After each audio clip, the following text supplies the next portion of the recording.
everyone. We're joined today by Dr. Emily Kucera, who's one of the leading subject matter experts in Kansas City on the subject of toxins. Dr. Kucera, welcome. Thank you. Would you take a moment and tell us a little bit about your background? Well, I spent 29 years as a pediatric radiologist, and then I made a career change and got certified in functional medicine and clinical nutrition. Wow. And so I've opened up my own practice more on the holistic side of things instead of standard of care. Fantastic. You have spent a lot of time in school and a lot of time serving patients. And with your pediatric background and now with your expertise in functional medicine, I'm just astounded when I see some of the things about our nation's health and specifically our kids. And when we think about that 19% of America's youth, ages 1 to 19, are clinically obese, and we're not moving in our schools, the kids are loading up with junk food, and we've kind of gotten on this hamster wheel of crazy.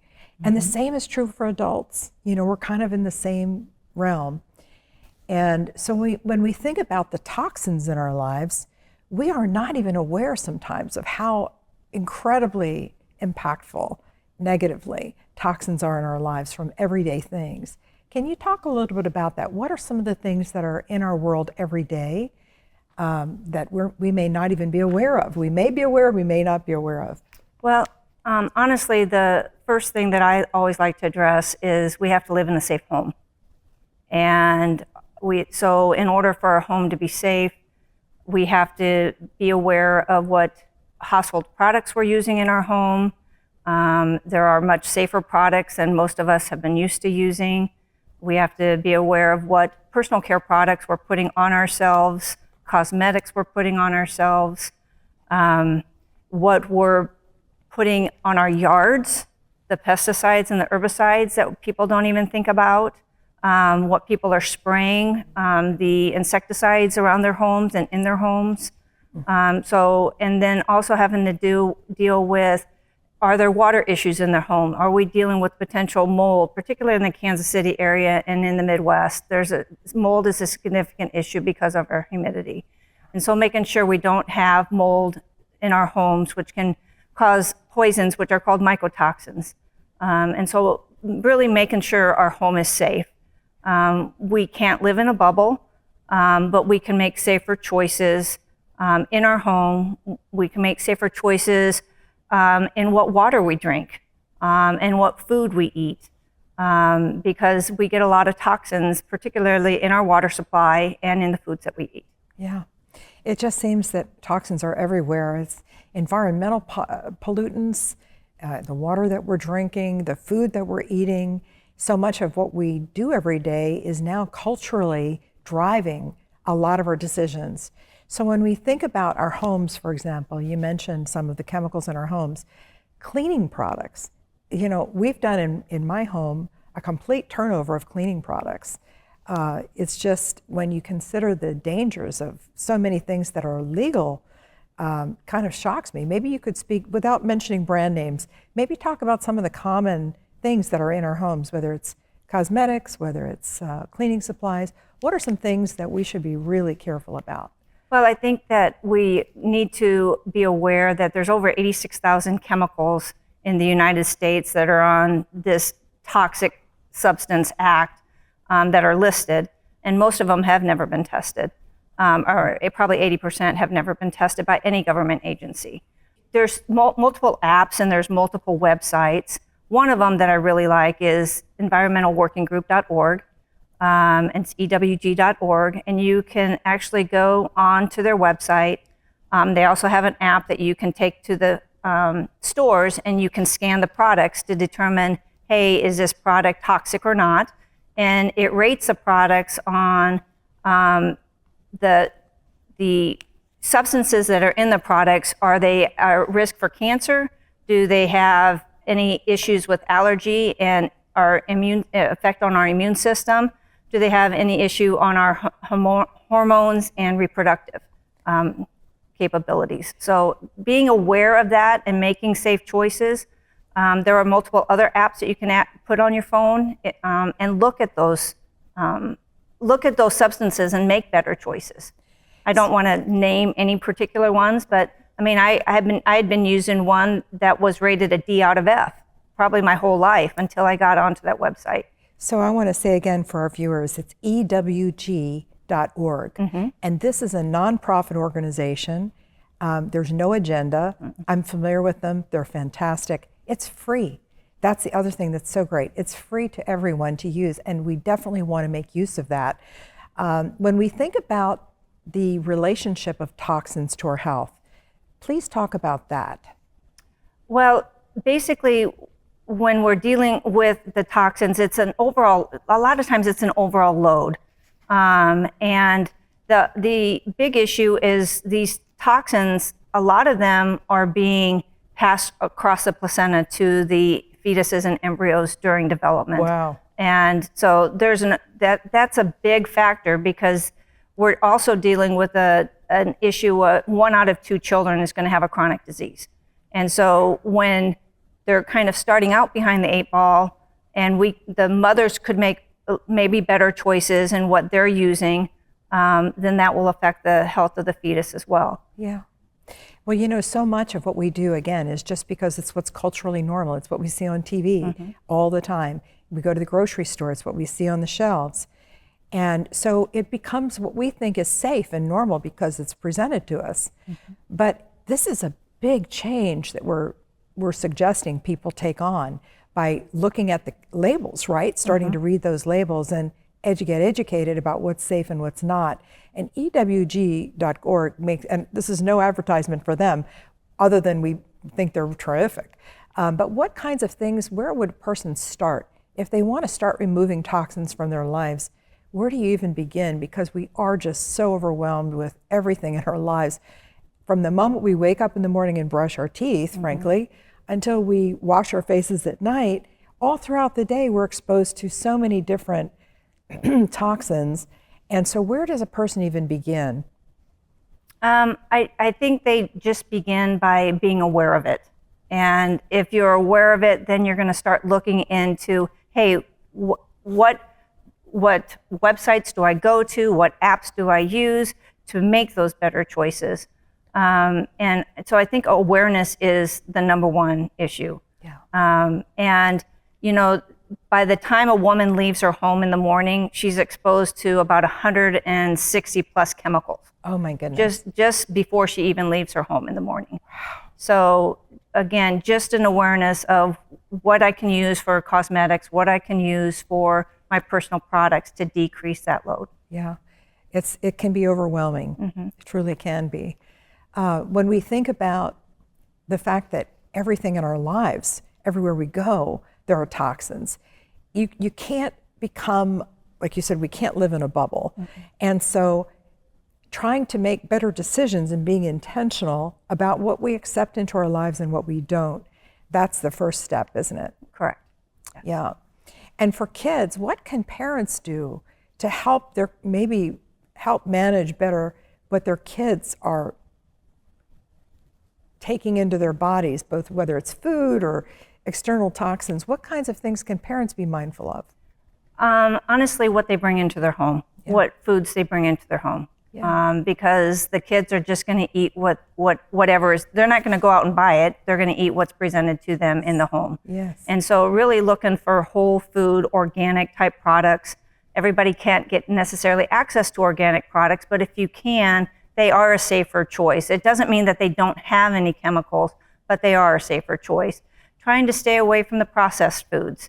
And that's a huge task in itself, because we always go for something that's easy to grab. Exactly. And so sometimes preparing things, having a preparation day, maybe on a Saturday or Sunday, where you do food prep and you do, you do portion sizes and put them in containers, and then you use those throughout the week. And so when you go to grab something, you have a healthier choice. I love that. And I'm a big fan of doing that myself. It's easier, it's faster, and the whole week you have healthy foods and you're not having to think a whole lot about it. I love that. So when we, obviously reality is there's school lunches, They're not so great, not very healthy. We have in the grocery store, majority of the grocery store is processed foods. I kind of believe not only shopping the external part of the store, if you just stay around the perimeter of the store, you're probably pretty safe. But also when you look at those labels, if you can't pronounce something that's in the label, you probably don't want it. Yeah. Right? And yeah, I agree with you. And some people say if there's more than 5 or so ingredients, don't buy it. Wow. So Yeah. again, more whole foods is going to be should be overall safer for you. Yeah. Our parents and grandparents and great-grandparents, they didn't have to deal with this because they weren't dealing with all of these chemicals and processed foods that we have today. And so it's harder today for people. And so if someone's just beginning to go on this journey, whether it's their food or personal care items or household cleaning, yard care, would you prioritize those in any way? Because it's so overwhelming to try to take it on all at once. Honestly, I would just kind of set an agenda. And to me, personal care products, I would probably start with those. Yeah. The household products would probably be the next. Yep. Everybody, most people want a beautiful yard, but a beautiful yard comes with significant risks. Those kids are going outside in bare feet. Their pets are going outside, bringing that stuff inside. So there's, that type of exposure. So I would start with personal products and then household products, and then really look at yourself and say, how important is my yard versus my children? Yeah, that's a great, simple question, but a very important one. Yeah. Even something as simple as lotions. It's shocking to me when I look at the ingredients in some of the lotions that we buy that we think we need, but when we look at the ingredients, they actually are not helping us, are they? No, they're not. Yeah. So in your practice, tell us about what you're doing today. I know that you're currently pursuing bioenergetic training. Mm-hmm. Tell us about that. Well, bioenergetics is dealing with kind of the overall energy of our body, and every cell is producing energy, and when the energy is being blocked, whether by toxins, by stress, by emotional concerns or prior trauma, then that blocks the flow of energy in our bodies. And when we block the flow of energy in our bodies, then we are going to be prone to have muscle tension and organ dysfunction. And so if the energy is flowing properly in our body, we're healthy. And if it's not flowing, then we will develop something simple as headaches, muscle tension, and then go down the whole chronicity of disease. So that is powerful, what you just said, that the body and the mind are one. Correct. And when we think about our health, we can't forget the importance of our mind. So we think of toxins as something external, and that's true, but it becomes internal, and it affects the health of our bodies, but our mind is as well. Stress itself is a toxin. And our bodies actually produce toxins in the whole part of our metabolism. And we produce carbon dioxide in our cells. That can be considered a toxin. And then we can produce other things as we break down the products that we eat. Yeah. And those can be considered toxins. Wow. So it becomes accumulative. Yeah, it puts a big burden on the liver, doesn't it? It sure does. Yeah. What do you think about detox programs, and what would you recommend with detox?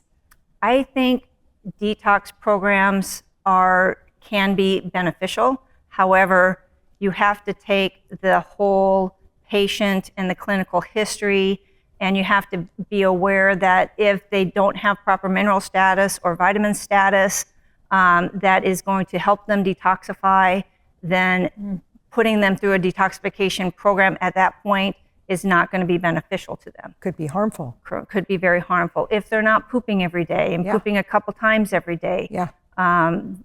Because we should be getting rid of about 80% of our toxins through our poop. So if their liver is having problems and their bile isn't flowing, that's our rate limiting step to get rid of our toxins. Yeah. It can be difficult to approach. So how would you suggest someone who wants to go on a detox program, what would you suggest that they do? It's going to depend on the person. I would say that number one. and it's going to depend on financial. There's definitely a financial concern. Yes. And what their willingness is. I think the biggest thing is you have to meet them where they're at. Some of the easiest things to do is just, hey, what water are you drinking? We should really not be drinking tap water. Yeah. We should be drinking reverse osmosis or distilled water preferably. Yeah. Because distilled water will get rid of over 99% of all toxins, including radioactive toxins, which we are getting, and a lot of us are getting in our water supply. Wow. Wow. So having our water tested at home, or whatever the source is of the water that we drink every day, is kind of an important thing too, isn't it? It can be. However, if you can't really send your water to testing and get an appropriate display, EWG has a tap water database. So you can go to EWG Wow. and put your zip code in, and it wow. will tell you, based on your area code, what's in your water. So that's a really good resource. Most of the people that test, most of the companies that test for water will not test for radioactive chemicals. Wow. So EWG does, I mean, they'll comment on radium, they'll comment on uranium, they'll comment on thallium. So EWG is a good source Great to resource. at least try. It truly is. So for someone who, I mean, this is a lot of information for someone who's maybe never considered the risks associated with toxins in our everyday lives. It is a lot to take in. And so I'm a big believer in just start somewhere. And so for someone who's maybe just considering the role of toxins in their lives and how they can eliminate them, reduce them, what would you suggest? What's a great starting point? Again, I'd probably just start with the water and the food.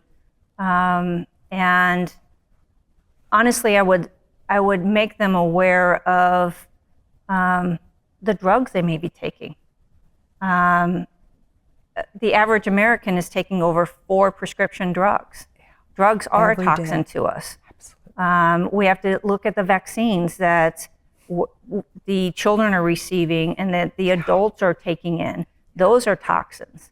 A lot of the, many of the vaccines will have formaldehyde in them. They'll have aluminum and mercury in them and bromide in them. And then, so those are all toxins. And when you look at the pediatric population, before the age of 2, these children are receiving about 25 shots for vaccines. Very different from just a few years ago. Very, very different, right? And in some months, they're receiving 6 shots at one time. My goodness. And very hard on the body. It's very hard on the body, and the children particularly are even more susceptible to toxins because their bodies are growing. Yeah. And so we don't even think about the impact that those vaccines are having on them. Yeah. And so that's a very difficult thing for a parent because they're getting a lot of pressure about they've got to do these vaccines. They want to do what's best for their children. And yet, where do you draw the line? What's reasonable? What's really important? And what's too much? I'm not saying no vaccines. I'm just saying I think people need to be aware of what's in the vaccines. Yeah. And you can do a altered vaccine schedule if that's your choice and not take so many at one time. Love that. There are some that have more potentially detrimental side effects than others, being aware of that. And not being afraid to ask your pediatrician or your physician, hey, what do you know about this? Is there another, particularly like varicella shot, that may not have as many contaminants in it than the one the one you're offering, and just being aware of those and not being afraid to ask questions, and then making your own informed consent. That's brilliant. That's brilliant. So what do you see in your patients every day that's really alarming to you? Is there something that you see as a pattern? In the pediatric and even in the adults, what I'm seeing is a lot of allergies and food sensitivities, and even more issues with breathing and asthma. And I mean, that becomes a very complicated issue.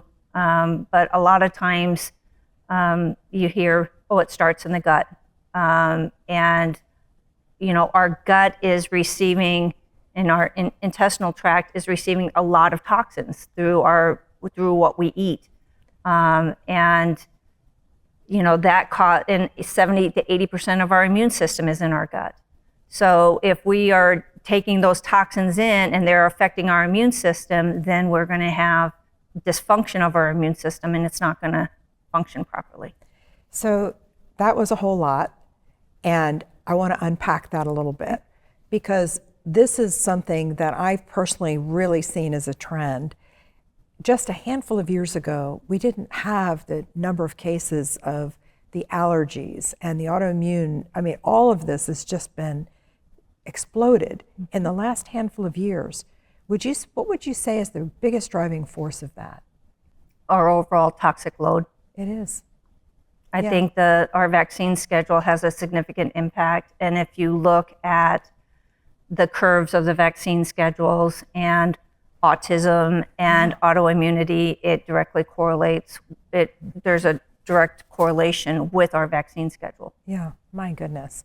And so for the adult viewers that are here today, obviously we've spoken a lot for the kids, but also for adults who maybe have come through those vaccines, or perhaps it's other toxins in their lives. What can they do if they don't have the ability to do a formal detox, professional with a physician, et cetera? What would you suggest for them? What kinds of things can they do? Obviously, you mentioned making sure they're drinking healthy water, reverse osmosis water preferably. What other things can they do to rid their bodies of toxins, not only from, okay, we can avoid these bad things, but perhaps we've been living a lifestyle where that's just been part of our lives, and that's the average reality, that's the average experience of Americans today. And so what kinds of things can people do right now to start reversing that? Again, the food that they take in, but I also think exercise. Exercise is going to potentially should help us sweat more, and when we sweat, we can relieve toxins. Yep. They could, if they have access to saunas, saunas can help with detoxification. Getting good sleep is a huge factor in helping our bodies detoxify. Decreasing our stress levels is very important. Really addressing our our nervous system and trying to calm ourselves down, because we're always in this fight, flight, or freeze. And we need to get ourselves in the more relaxed, but the parasympathetic system in order for us to digest our foods, in order to decrease our toxins, and just help us, again, kind of mind, body, spirit approach. Yeah, I love it. You have shared so much important information with us today. Thank you so much for being with us today, Dr. Kucera. We really appreciate your time and expertise. I appreciate it. Thank you. Thank you.